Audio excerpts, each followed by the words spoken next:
Lily, welcome to Growing Joy. Hello, thank you for having me. I knew that I needed to have you on because I feel like you have had the dream scenario of a first time gardener. Like watching your first garden this year has blown my mind. And I feel like it's what so many people want, but don't necessarily get their first time because of learning curves. So we need to Yeah. break down this epic success of yours. Oh my gosh, I am so excited to talk about it. This is my first garden and I feel like I'm obsessed with it. This has been like the most fun new hobby that has been taking up all of my free time in the best way this past year, and I am loving it. I am getting way more out of it than I ever thought that I would. So I'm excited to talk about it. Yeah. Isn't it funny with plants, like how quickly the addiction happens? Like how quickly you're like, and this is my whole personality now. Yeah, well, I've always had like a lot of house plants and I've loved just like taking care of them and Hmm. watching them have a new leaf or a new flower and having like the structure almost of just watering them and taking care of them. And then now that I've turned half of our backyard into my little garden farm oasis, it's just like a whole new level. It's a whole new level. So let's go back to the beginning. You mentioned that before the summer, you meant like what has your relationship to plants looked like your entire life? Have you had a general green thumb? My grandma lived with us when I was in probably like fourth to sixth grade. Hmm. And she like grew up in the mountains, like Roanoke, Virginia. And like if they wanted food, it was like farmed. They had a massive garden and animals, and that was just like her way of life growing up. And so she always had a garden. And so when she lived with us, we had a big garden in the backyard at my parents' house. And so she like would always take me back there to show me like her newest tomato or whatever. And when I was a kid, I like felt like I would sit out there for like an hour and she would tell me about like every little thing that was Hmm. happening in her garden. And I would just like listen because it made her Yeah, happy. polite, But respect it's, your elders. yeah, exactly. Not because I was interested in it at all. Obviously, it's like a fifth grader. And then now it's so funny because I like do the exact same thing to anyone that comes over. I'm like showing them every little thing that happened in my garden over the past week. And I understand now like the Hmm. pride that you get in it. So I would say like when I was a kid, there was that. And then like I've always had lots of house plants and I've always been very like outdoorsy, and I feel like nature is kind of my happy place, just being outside and having my feet in the dirt, whether it's like in the river or hiking or just being like around nature and plants. But I haven't had really any outdoor plants at all until this May, and then I just like jumped right in. Yeah, that's amazing. It is so interesting. I mean, that's why I started this podcast 8 years ago, was because I wanted to talk about my tomato plants, and none of my friends on Broadway wanted to talk about my tomato plants with me. So I was like, well, maybe my listeners will want to. It's such a fascinating experience. So, what made you decide, okay, this summer is it? Like, where did the inception point for this garden start? So this has been my first time with a yard. So since February has been the first time that I've had the space to actually put plants Hmm. outside. So I think once I knew I had all of this space and I could plant whatever I wanted, it was just like all of these opportunities. Hmm. Amazing. So, when you were in this ideation phase, how did you approach how you were going to garden, what the setup was going to look like? You chose very bravely to start almost everything from seed. Like, where did that decision come from? How did it all start coming together? I had no idea what I was doing at all, Hmm. but everything I do, I just like I jump right in and I put 100% into it. And I also was like, okay, gardens are very expensive to get started. So I was like, well, let me just get as many seeds as possible and see what comes up. That way I can spend less on going to the nursery and, getting the starters. So I was like, let's see what comes up if I do it start by seed. I, of course, like looked on Pinterest at some inspiration of like what kind of like raised beds I wanted, what I thought would look good in the backyard. But it was really just like, well, let's throw it all together and see what happens. And then next year I can go from there. So I just bought like some raised beds on Amazon with a little trellis in between. I At first I thought that I was gonna have cucumbers like growing up the sides on one side and then beans going up the other. Starting from seed was like great on one aspect because I saved money and I got to watch it like all like quite literally sprout from seed and check in on it growing in our dining room every day. But I didn't do a good job labeling anything. Mm, And so I had all of these sprouts of stuff that I was like 75% sure of what it was. mm. And so when I put it all in my raised beds, it wasn't where I had envisioned it to be from the start. So I had like one cucumber going up the trellis and the rest of them are just like kind of chaos everywhere else. So I did a little bit of pre-planning on what I wanted it to look like, but it didn't turn out the way I did in my head, but that's okay because I saved all of these butternut squash seeds from like a cookbook party that I had in the spring, and they all ended up doing phenomenally. And there are these big, beautiful leaves, and they're all like going over Mhm. my trellis. And so now it's like not what I had planned, but has actually turned out just as beautiful as I wanted it to. Yeah, that's what garden teaches you. You know, you plan and the garden laughs. And it's like all about you think that you're going to have a great crop of zucchini that year and it gets taken out by a bug, but then your cucumbers do really well. Like it never is what you think it's going to be. And I think this is interesting too, as we talk to kind of point out, okay, what are the main lessons learned as well? And labeling your plants. That is such a thing that so many people don't do. You get so excited in the seed starting and then you forget to label, or maybe the label gets washed off if you don't use the right marker. And then you just don't know what you're looking at because you don't know what the sprouts, all of the sprouts look a lot more similar than the fully established plants. Talk to me about your nursery. So, talk to me about your very creative seed starting area. Oh my gosh, I took our dining room has these big windows all Mhm. around, and I put like a pop-up folding table in the corner of it with a tablecloth. And I had all of these like heat mats with like the tray and then the peat like pockets. Right. You got the And little pods. I got the peat pods, and that it totally covered the table. And then I was like saving seeds from pretty much anything we ate for like a month and just like throwing it in there and seeing. And then I planted them a little bit too early outside. And so there was a couple times where it was getting like almost to freezing that I was out there with like blankets from our spare bedroom and rocks trying to keep them warm and putting them down on our kitchen floor and like digging them up and bringing them in for the night. Yeah, that's hardening off is hard, and you know, make deciding how much of a gamble you're going to take with your frost date is what garden zone are you in? 7B. 7B. Okay, cool. So your startup costs for this first time garden was, what did you end up buying from the seed starting perspective? So you bought the pods. Did you buy the trays with the covers? Yes. Okay, and then I you spent bought seed starting probably, mats. yeah, the between the mats, the trays, the seeds, I probably spent $100. And then my beds were like a couple $100 that I built off of Amazon, and then a couple $100 in soil. So I probably spent like $500 all together getting everything started. Yeah. And the beauty of that too is it is gardening it's the startup costs are higher, but then you have the garden beds and the seed starting setup for next year where now you just have to buy more pods or if you end up doing soil blocks or anything like that. Well, no, because now I want to expand. Now you want more, right? Of course. Now I want more. Now I'm like, I want to double it.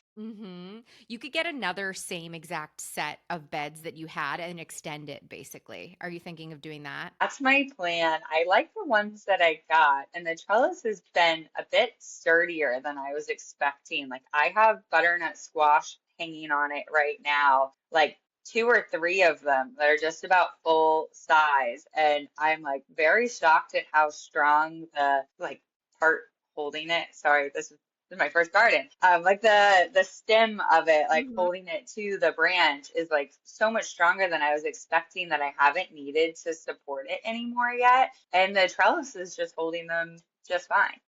So I like the bed that I got. I just want to double it so I have more space. And next year I want to plan it out better because since I didn't label my seeds, I have all of these plants that are shorter than the ones next to it that just Yeah. didn't get nearly as much sun and didn't do well because if I had known that, like, especially in my peppers and tomatoes, I have like this row of peppers between like two rows of tomatoes, and it's just chaos. They don't have any chance of seeing the sun. Hmm.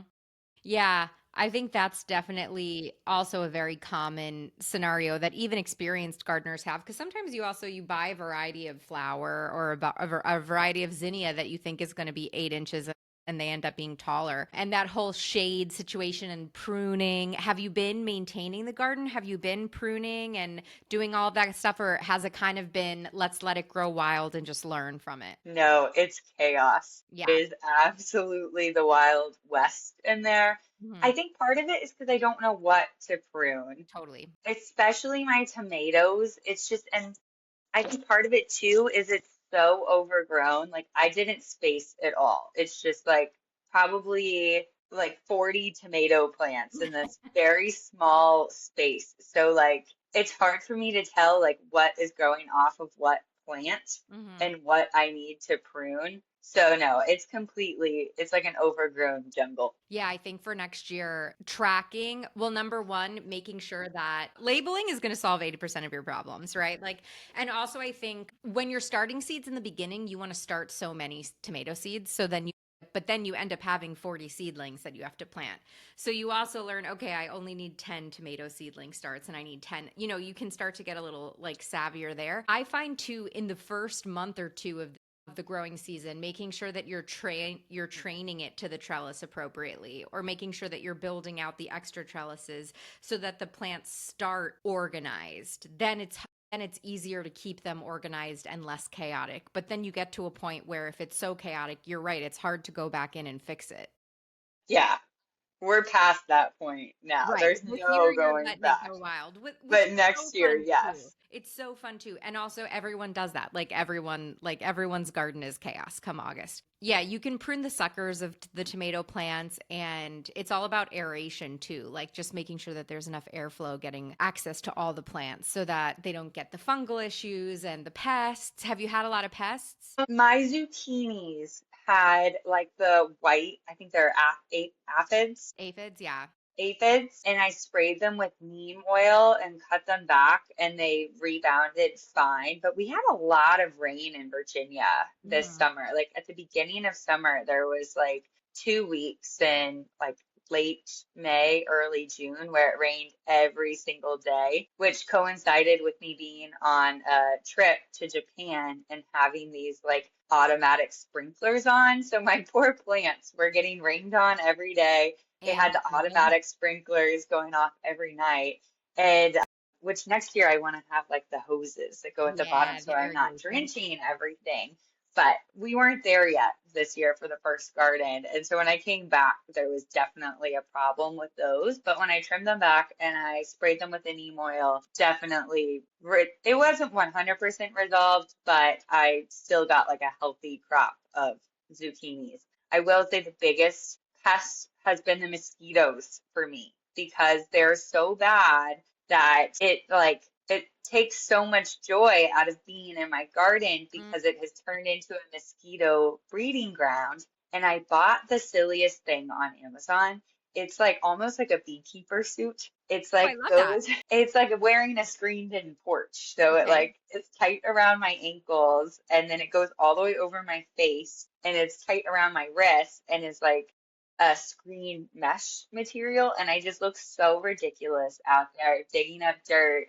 I can't even see because it's like over my face, but it's the only thing that has made it like bearable to spend more than 15 minutes in the garden without getting destroyed. I wonder what would happen if you watered with mosquito bits. Have you heard of mosquito bits? No. Mosquito bits are things that you can put in your water that you water the plants with. You might even be able to sprinkle them in the soil. I'm not sure, but they handle mosquitoes. So people who have their own ponds, like people who grow lotuses and, in little like water features, put the mosquito bits in to kill the mosquitoes or avoid mosquitoes, with stagnant water. So I wonder if you give like a big drench with mosquito bits, if that might help. Yeah, I need to try that. I need to do something. But we also have this massive pear tree in our backyard, Mm-hmm. and the squirrels knock them down and then they rot on the ground. And I think that is making the problem worse too, Yeah. because it's like they're decomposing. Like it smells like vinegar in front of our yard because there's just rotten pears everywhere. And I picked as many off as I could. I brought the ladder out and I got what I could, but I think the rotten fruit definitely doesn't help the situation either. Have you thought about getting a compost going? But I've been looking at these like worm composts where Mm-hmm. you can have a little worm farm and put all your veggie scraps in there. And I think that might be year two for me. Yeah. Yeah, there's a couple of different compost situations. You could get the one that you turn, that like you throw all of your scraps in and the pears and stuff like that, and you turn it occasionally, and the heat from the sun will turn it into compost.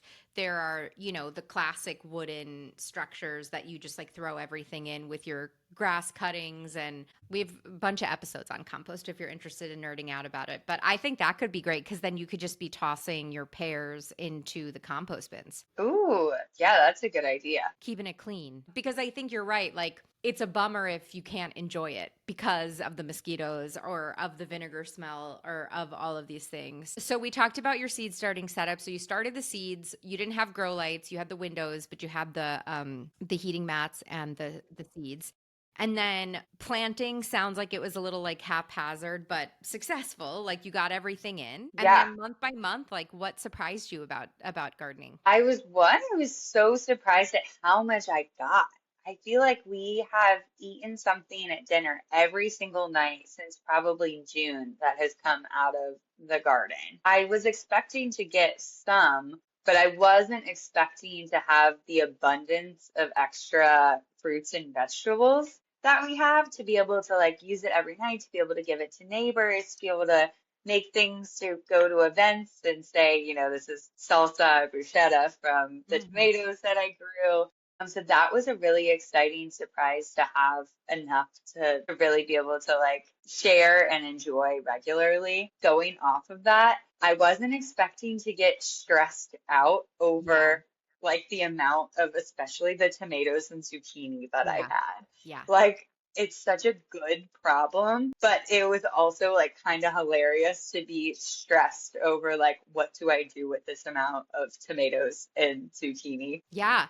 Because the worst thing is to start something from seed, watch it grow, and then watch it rot because you don't have enough time to eat it. Like that's the most soul crushing experience. Totally. And I'm happy to give it away to someone I know is going to use it, but I also don't want to give it away to like a friend that doesn't cook and it just sit and And rot then it on the rots on their table. counter. Totally. We found like the simplest. I have a couple of episodes on canning and jarring, and you can do all of that stuff too. I mean, we found the simplest thing that we've done was you do a Ziploc bag and you put the tomatoes in on a flat surface. So like you get a baking sheet, tomatoes in a Ziploc bag, close the Ziploc bag, and then put a straw in the end and like suck all the air out. But I think I bought Johnny a I think, do you guys have Yeah, we you have have it. one of those airtight sealing things. So you can just freeze them. Like put them in a flat layer and just freeze them. And then it's even better in the winter when you have snow and you can pull out your homegrown tomatoes from your garden. That is the greatest. Have you done that or did you end up pretty much just figuring out how to eat them all? We did that. We have a few bags of frozen tomatoes in there, but I think I don't know how it would keep, but I would like to make like marinara and like Mhm. stuff like that and freeze, like use it and then be able to like just pull something out of the freezer for a meal. Yeah, we found we bought big silicone ice cube makers, like the big ones. Hmm. for cocktails. And so if we make pesto with, we always grow so much basil. So when we make pesto or if we make a tomato sauce, we'll put it in the ice cube trays and then we'll pop the cubes of marinara or pesto or whatever out so that, and then we just keep it in a Ziploc bag at the bottom of the fridge. So then you just have it and you just take a couple of the cubes out for one portion of a dinner or whatever, and boom, you have it. That's so smart. Yeah, need to do that. Yeah. We did that with butter as well. When I lived in the Catskills, ramp season is huge. So ramps come for like 2 weeks in upstate New York, and everybody's obsessed with ramps. They're like fancy onions. And I made so much ramp butter. It did logs of ramp butter. I did ice cubes. I did the cubes of ramp butter. And we just had ramp butter, or you could do it with herb butter too. Like if you have an abundance of herbs, you can chop all your herbs up, Ooh. mix it into a butter, and then you could roll it in cute logs so then you can gift it to people. Well, we used to bring like a log of ramp butter to someone, and that was like the coolest gift ever. You put a little sea salt on top, or you can do little ice cubes, and then that's what you cook with. So that's your flavor bomb that you start, any like sauce or any Italian. We cook a lot of Italian Yeah. food. So that's been an easy way for us too, because we haven't gotten into the canning and preserving as much. You can certainly do that with marinara. You can water bath can it so that it's stable, so that you don't have to put it in the fridge. But we just haven't crossed that bridge yet. We don't have a pantry. Yeah, I canned with my grandma growing up. She would like always need my Mhm. help on canning day, Yeah. doing all the things. And I remember it being like a full day's worth of work getting everything done. And I'm open to doing that if I feel like I really have enough of something to Yeah. where it's worth it for all of that work. But I felt like I just teetered on the line this year of like I had additional, but not quite enough for canning. So I think the freezing and just like being resourceful with the stuff that I have and then freezing that is probably my best bet for probably for at least this year. Well, I think you're so right. You're so spot on too. I think it's so, and I think one of the reasons why you've had so much success, even though you've taken on a lot, even as a first year gardener, you really have to pick and choose what you want to focus on every year because you're learning a whole new skill. So if you were to try and like start from seed, grow everything, grow it the spacing perfect, harvest it all right on time, can it, preserve it, like that would be so overwhelming. It wouldn't be fun anymore. So you have Yeah, it something to would look become forward work. to. Yeah, you have something to look forward to in the future that even in 3 seasons, also, if you're going to double your garden space next year, you are going to probably double your output. So it'll make more sense for you to do that then instead of now, which might be stressful. And what you're going to get like one can of salsa. What are you going to do with one Right. jar? Like with one Yeah. jar of salsa, you might as well just Open do it next week. Yeah. yeah, exactly.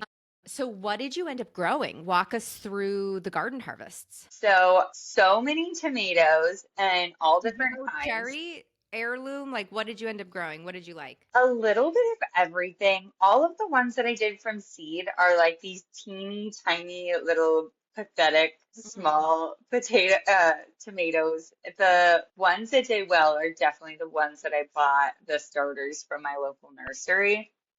Heirloom, I felt like I was the most excited to use. So next year I want to focus on those. They did really well, and those are the ones I like was like jumping to pick and to use. I had so many cherry tomatoes that it would like take so much time to pick them all, especially the Mhm. teeny tiny ones that I'm kind of like next year, I don't think I need so many. Okay. And then I had a ton of zucchinis. I had cucumbers. I had butternut squash that I like grew from making soup last spring, which was like the one and only thing that really took well from like a grocery store bought Wow, that's crazy. butternut squash.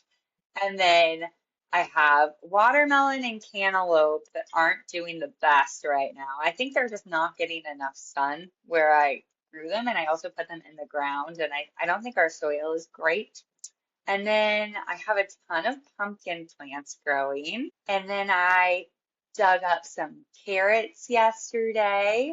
And I had spinach and lettuce earlier this year, but they died when the zucchini grew over them and blocked all of their Classic. sun. The zucchini took them out. And oh, I had green beans and then lots of like basil and rosemary and Mm-hmm. lavender and herbs. Oh, I had a big eucalyptus plant, but we had a heat wave earlier in August. It just burnt it. But I think I'm gonna snip them and like put them in my food processor and put them in like Epsom salts or do something fun like that. So I should still be able to use them, but I had a pretty wide variety of things. But next year, I think I really want to focus in on a few things and have a lot of Mm-hmm. No flowers. no flowers. Flowers in the front yard. We had tulips and planted hydrangeas this year. And right now I just have some like little annuals going. I don't even know what the name of them Mm-hmm. are, like growing in our Yeah. front little walkway. But next year I would like to have like a little pollinator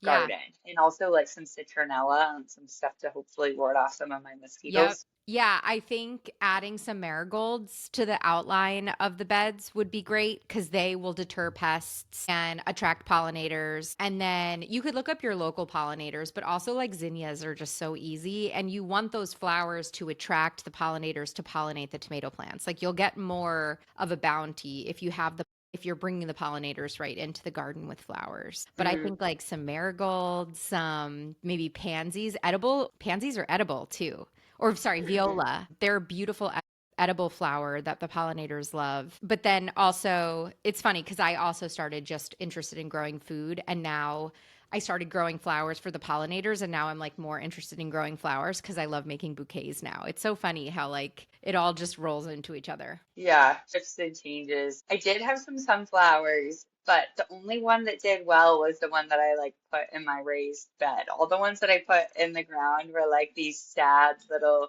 limpy, Yeah. skinny, didn't do well. But you're right. Next year, I definitely want to have more flowers. I think it would be so fun to do bouquets.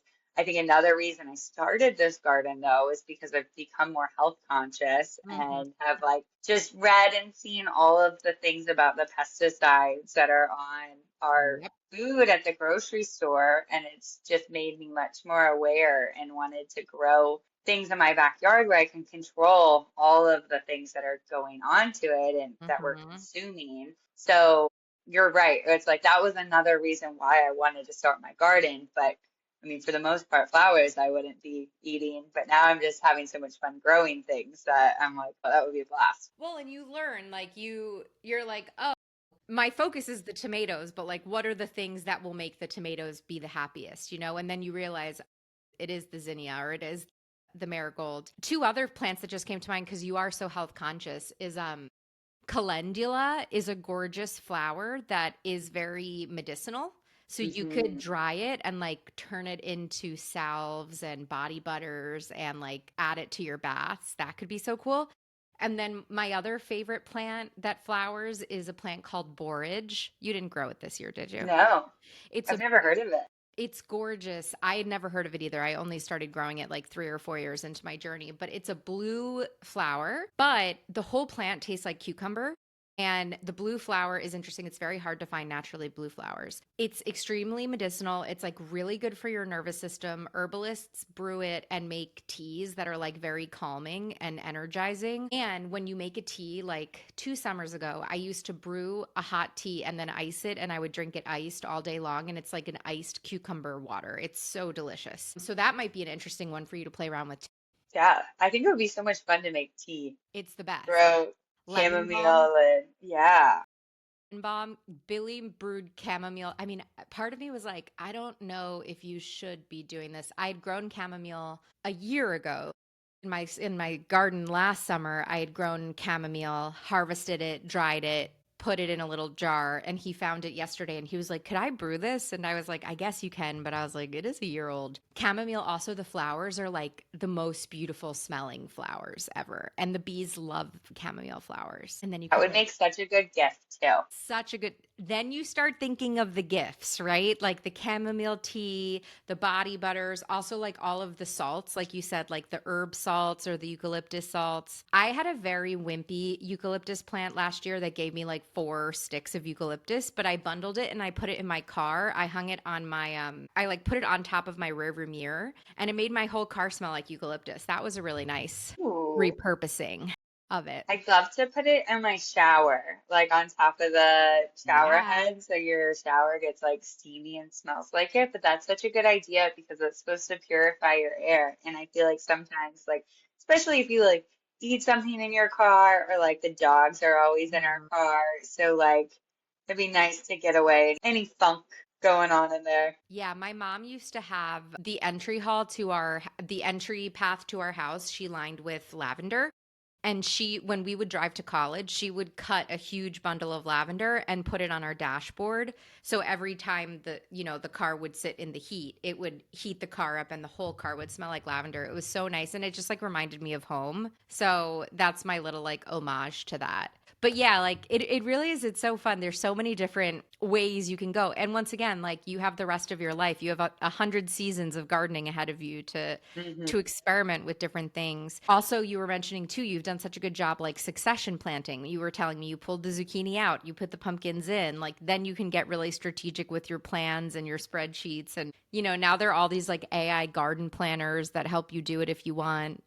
It's really incredible. AI has been very helpful. So, like I said, we moved in February, and the person who lived in our house definitely had like a massive flower garden in the Mhm. back. And I didn't know what any of them were, but there was just random things like popping up throughout the yard. And taking a picture on ChatGPT and saying, hey, what is this What coming is up? this? Is it a weed or is it a flower? Was so helpful in like what I was going to pull up and what I was just going to like move Yeah. across the backyard. No, 100%.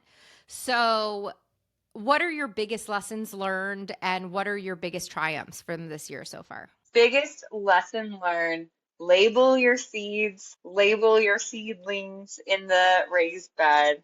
Plan out where I'm putting, strategically Placement. plan the placement of my plants so that they're getting the right amount of sunshine and that none of them are getting smothered Hmm. by the others. Biggest win, I would say, I am so proud of my butternut squash. I love I it. don't know I love your why, pride about it. but I'm so proud that I got this butternut squash at the grocery store and it has now produced me three more butternut squash.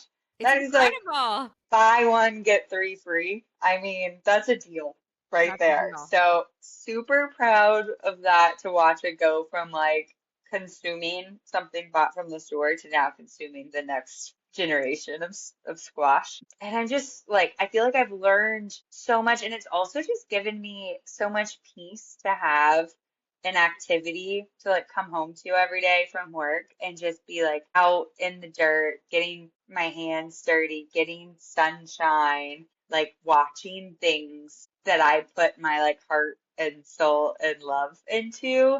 I feel Hmm. like it's just been a very like physically and mentally healthy activity to Yeah. fill my time. Yeah. 100%. Um, has it made you look at food shopping or like the world? Like, has it changed your perspective on anything outside of your experience actually physically in the garden? Oh yeah, whenever I pass the tomatoes at the grocery store, I'm like, wow, I just saved 3.99. Mhm. And then also just like certain things like my green beans. My green beans like would go bad like a day or two after I picked them. I had to use them immediately. So when I see green beans at the grocery store, I'm like, how are those still good? Like, where did Mhm. those come from? What did they spray those with to where those still look like fresh and crisp? Because mine are not doing that. Yep.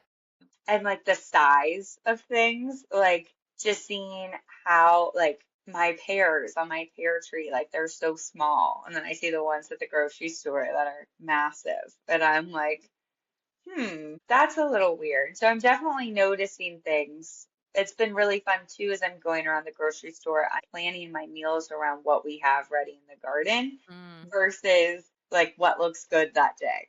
So I was like, okay, we've got some eggplants that are ready. Like, okay, what do I need for eggplant parm? Because we have to use up these eggplants. Versus like just going in blind and being like, what am I going to cook tonight? What's the best thing you've cooked with a garden harvest? I am a big fan of tomato pie, like Southern tomato My pie with a brother was telling me about your tomato pie. Tell me more, because I've never had this before. homemade pie crust. Hmm. Slice the tomatoes, put them on a paper towel and let like some of the juice soak out, and then cover them in salt and just layer them with a mixture of cheddar cheese and mayonnaise and salt, and it just bakes together almost like a cheesy quiche but better. And I cover it in breadcrumbs, and it's just like cheesy tomato deliciousness. And It's do a you have that very like for breakfast or for dinner?